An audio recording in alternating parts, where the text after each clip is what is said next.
Hello, dear students. Today we begin with the chapter 2 of your Pol Science Understanding Secularism. So, let us understand the meaning of the word secularism. What do you mean by secularism?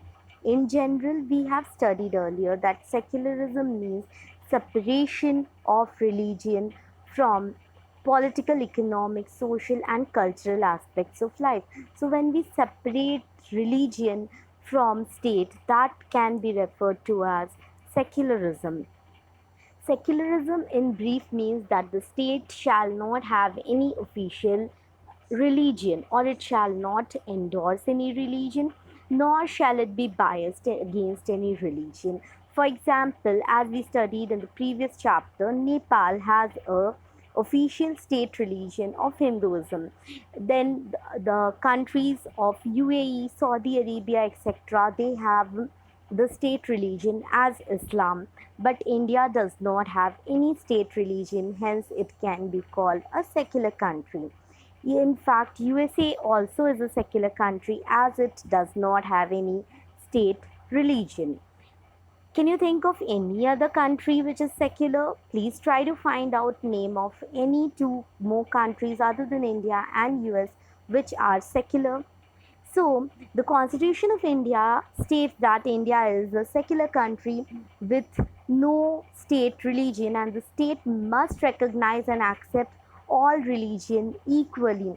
So, the state must accept all religion equally. All religion should be treated equally by the state. That is the meaning of secularism over here. Let us proceed. The state is neither religious nor anti religion and does not promote any particular religion or religious activity. So, when we say the state is neither religious nor anti religious, means that the state shall not endorse any religion nor shall it be biased against any religion. So here, what do you think that the word secular existed from the very beginning when the constitution was framed, or was it added later on? Let us understand and find out. Please have a look at the preamble of the Constitution. I have already explained it earlier to you. The preamble is known as the key or the introduction to the Constitution. So, here we can see and read the word over here. We, the people of India, having solemnly resolved to constitute India into a sovereign, socialist, secular, democratic republic, and to secure to all its citizens justice, liberty, equality, fraternity. So, over here, the term secular was added to the preamble of the Indian Constitution by the 42nd Constitutional Amendment Act in the year 1976. So, not only secular but other words were also added, but the essence is to understand that secular word didn't exist from the beginning when the constitution came into force. So now children, let us try to recall when did the constitution come into force. In the previous chapter we did it on 26 January 1950. The constitution came into force. So it was not in the year 1950 that the word secularism was added, but it was added later on through the 42nd Constitutional Amendment Act. It was added later on, and the word secular reflected in several provisions of the Constitution. In the previous chapter, you studied about the salient features of the Constitution, about your fundamental rights. So let us understand Constitution's meaning of the word secularism more deeply.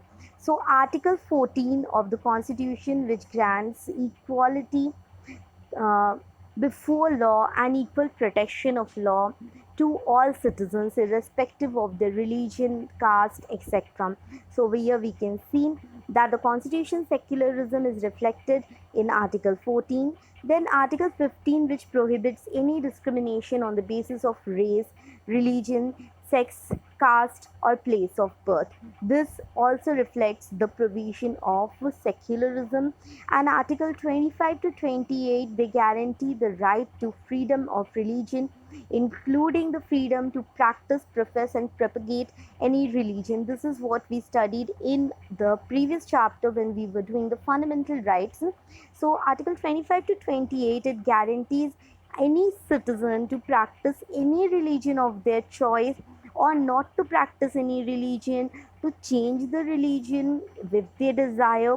So they have the freedom to practice, to profess, and also to propagate any religion. Hence, they can set up their own religious institutions. And Article 27, which prohibits the use of taxpayers' money to promote any religion. This is the essence, that the state shall not have any official religion. Now, can you think of any instance in history where you have noticed any sort of discrimination on the basis of religion, not on the basis of caste? I know you can remember about Dr. B.R. Ambedkar, Om Prakash Valmiki, etc., but on the basis of religion. If you remember about the instance of the Ansaris, where they were not given any flat to reside in Mumbai because of their religion, that which you have studied in your previous class, that can be called an instance of discrimination on the basis of religion. So let's proceed. Have you heard about Hitler? We all have, isn't it? Hitler, in his Nazi Germany, what he did, he persecuted the Jews mercilessly. He put them in gas chambers, he killed them. So I use the word persecution. What do we mean by the word persecution? Persecution refers to the act of harassing or oppressing a person or a group of people, often based on their identity, which can be religious identity, caste identity, etc. So, Jews were persecuted in Hitler's Germany, and how several millions of them were killed, we all have noticed it in history, and it was a very, very shameful act. So now, however, the Jews, they have set up their own state in Israel. But the sad thing is that Israel treats its own Muslims and Christian minorities quite badly. Even if you are aware of China, China also treats its Muslim majority minorities very badly. In Saudi Arabia, non-Muslims are not allowed to build a temple or church, nor can they gather in public place for prayers. So here it is a pictorial representation, you can have a look, of the concentration camp at Nazi Germany, Hitler's Nazi Germany, where the Jews were treated mercilessly worse than animals. So, if member of one religious community either persecute or discriminate. What is persecution? It is harassing or oppressing a person on the basis of their religion. That is on the basis of their any identity, which can be religious identity, caste identity, gender identity, etc. So if members of one religious community, they are either persecuted or discriminated against the members of other religious communities, these acts of discrimination of the other religious communities can be said to be something which is discrimination on the basis of their um, religion. So discrimination can be of various types we have studied, but in secularism we will try to focus more on the aspect of religion only. So these acts of discrimination take place more easily when one religion is given any official recognition by the state at the expense of other religions. So if any state is given any official recognition, if you try to give someone an upper hand and the others you try to put them in a lower position, don't you think if you are giving anyone an upper hand, that person can misuse the power and try to oppress those who do not have any power? So that is what can happen if the state has any official religion.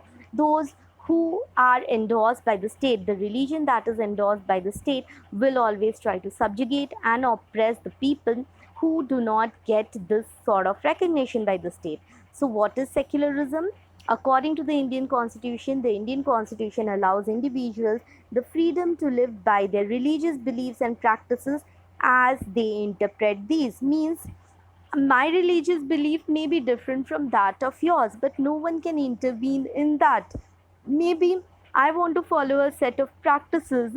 I want to pray to God by folding my hands. Somebody else may pray to God by doing sajda. So, or somebody else may go to a chapel, a church wearing shoes, but in temples we usually do not go wearing chappals or sandals. So, this is how religious beliefs and practices differ, and this is how people interpret it differently. In keeping with this idea of religious freedom, India adopted a strategy of separating the power of religion and the power of the state. This is a very important concept, children, that India always wanted to separate the power of religion from the power of state. Previously, in Europe and other places, even in America, we had observed that the state and the religion, particularly the church and the state, they were not separate. And the church tried to control each and every aspect, political, cultural, socio-economic aspect of the state, and hence it was very difficult. Hence the concept of secularism, it originated, where secularism refers to the separation of religion from the state. So if someone asks you what is secularism, what would you say? Secularism means the state shall not have any official religion. It refers to separating the power of the state from any religion. The state will not give official recognition to any religion at the expense of other religions. So now let us understand why is it important to separate religion from state. It is important for a country to function democratically. So, if a country wants to be a democracy, it is essential that it shall not endorse any state religion. Otherwise, the minority communities who do not belong to the religion that is endorsed by the state will be oppressed and persecuted. Next is to protect the minorities, which we already understood that the majorities may oppress the minorities, hence we need the uh, policy of secularism. Third is to protect the individuals, the freedom of the individuals. So, to protect the individuals' freedoms, the various fundamental rights given, the right to profess any religion, practice it, and propagate it, we need to have secular state. And fourth, to stop the control of state in few hands. So if the control of state is in few hands, then it will obviously the power will be accumulated in few hands, and the others can easily be subjugated and oppressed by those powerful people. So what is Indian secularism? Indian constitution mandates that the Indian state should be secular. According to the constitution, only a secular state can realize its object to ensure the following. Please understand, according to the constitution, only a secular state will be able to realize these objectives, that one religious community does not dominate the other religious communities.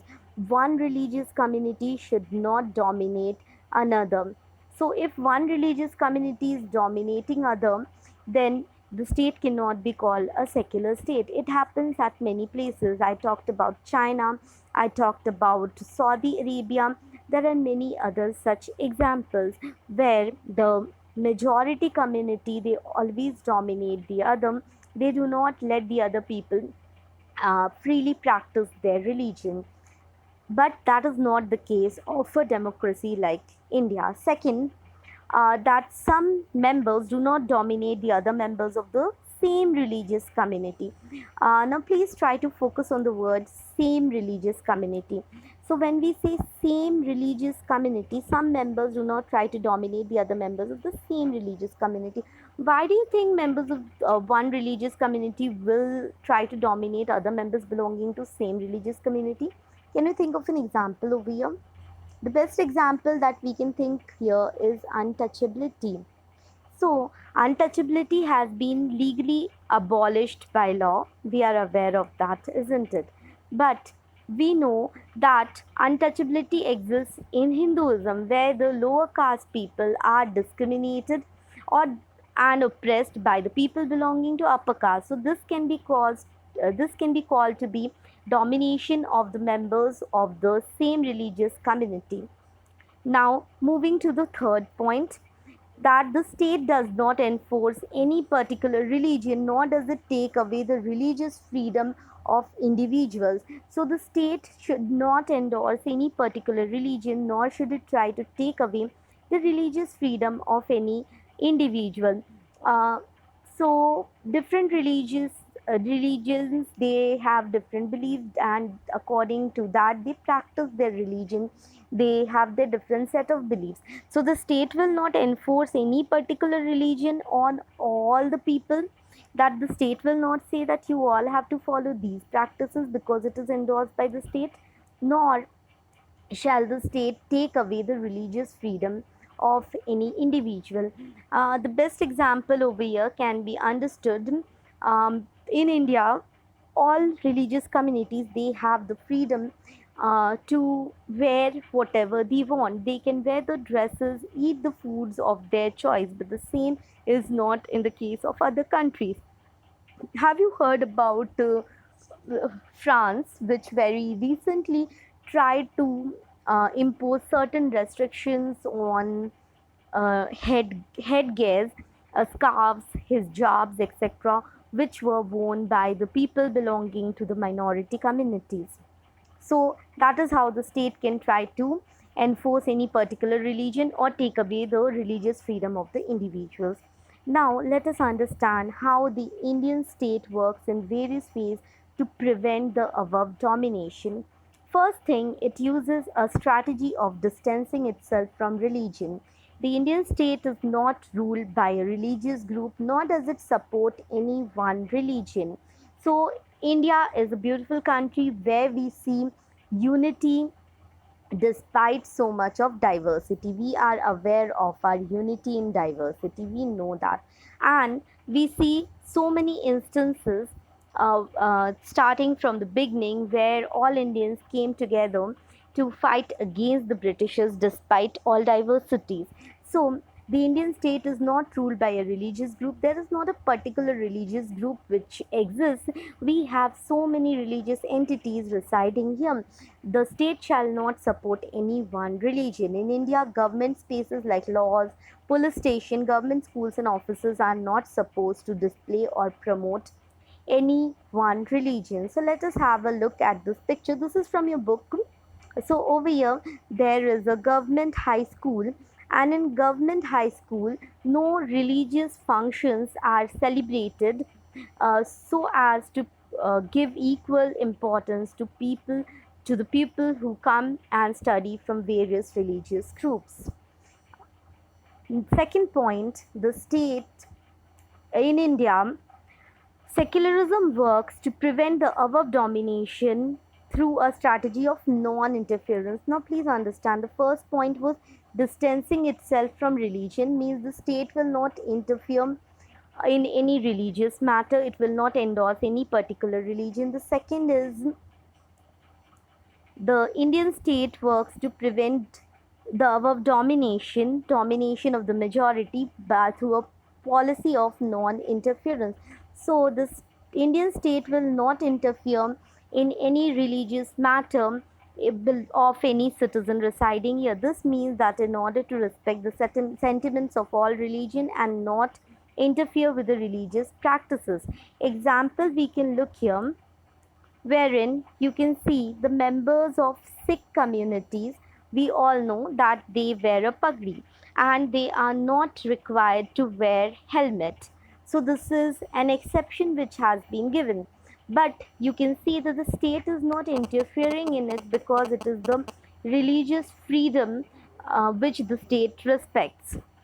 And the third point in which Indian secularism works is to prevent the domination listed earlier is through a strategy of intervention. In the previous point, we discussed that the state will not interfere, and now we are discussing that the state will interfere through the policy of intervention. So the 2 points are contradictory, but what does it mean? So at times it may be required by the state to interfere or to intervene in the religious matters to protect the essence of secularism. How?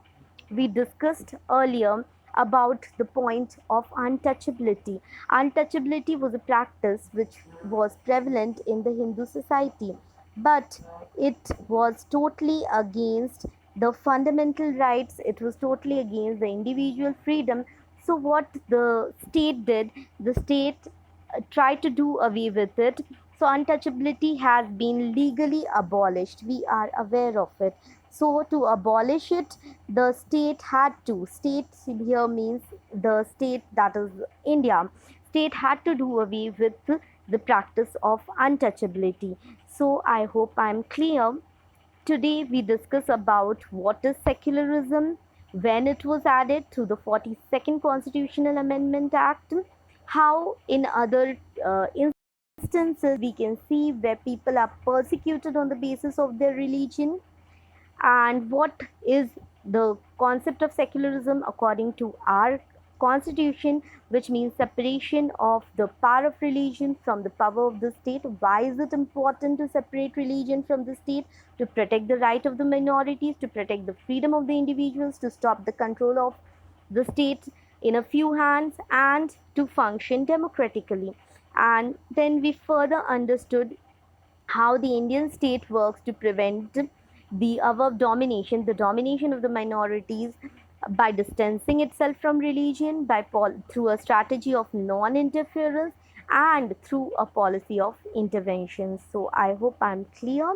If you have any confusion, you can reach out through chats or other medium which will be notified to you later on. You please read the chapter, and your homework is to write down the meaning of constitution, meaning of the word secularism as per constitution. So what is the homework? You have to write the meaning of secularism as per the constitution which we studied. Thank you everyone, and see you again soon.